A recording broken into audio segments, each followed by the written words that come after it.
Bonsoir, merci d'être avec nous sur Journal de guerre. Au 256e jour de la guerre entre le Hamas et Israël, voici ce qu'il fallait retenir de la journée à 19h30.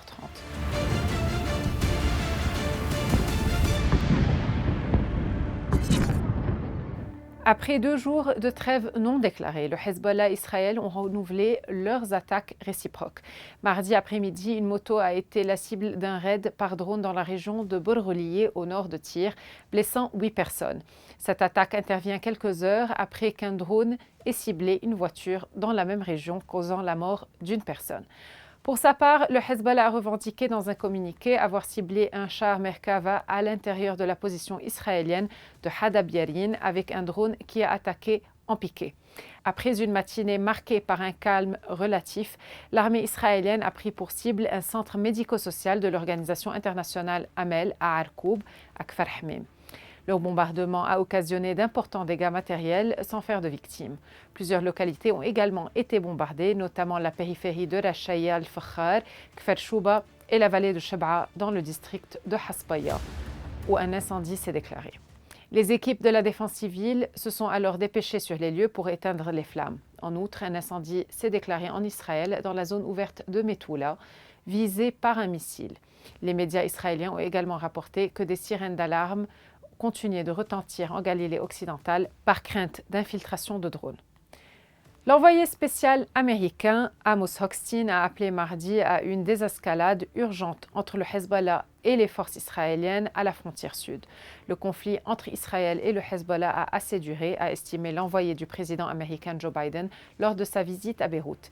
Il est dans l'intérêt de tous de le résoudre rapidement et diplomatiquement. C'est à la fois réalisable et urgent. Après ses entretiens en Israël, M. Hochstein a entamé mardi sa 4e visite au Liban depuis le début de la guerre à Gaza le 7 octobre 2023. Cette visite entre dans le cadre des efforts visant à prévenir une escalade entre Israël et le Hezbollah. L'émissaire américain s'est dit inquiet de la guerre entre le Hezbollah et Israël qui dure depuis trop longtemps, estimant qu'il est dans l'intérêt de toutes les parties d'y mettre fin.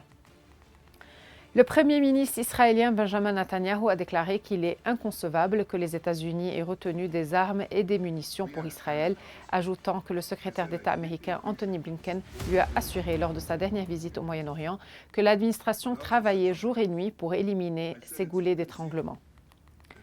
Des milliers d'Israéliens ont manifesté contre le gouvernement du Premier ministre Benjamin Netanyahu au sujet de sa conduite de la guerre à Gaza et son incapacité à négocier la libération des dizaines d'otages toujours retenus dans le territoire palestinien. Le bilan humain depuis le début de la guerre à 19h30 heure de Beyrouth. Du côté de Gaza, le ministère de la Santé a recensé près de 37 372 morts parmi les Palestiniens depuis le 7 octobre. Du côté israélien, approximativement 1200 morts sont officiellement recensés par l'État hébreu depuis le début du mois de novembre 2023. Un chiffre qui n'a toujours pas évolué selon les données officielles, malgré des annonces régulières de soldats tués dans les combats.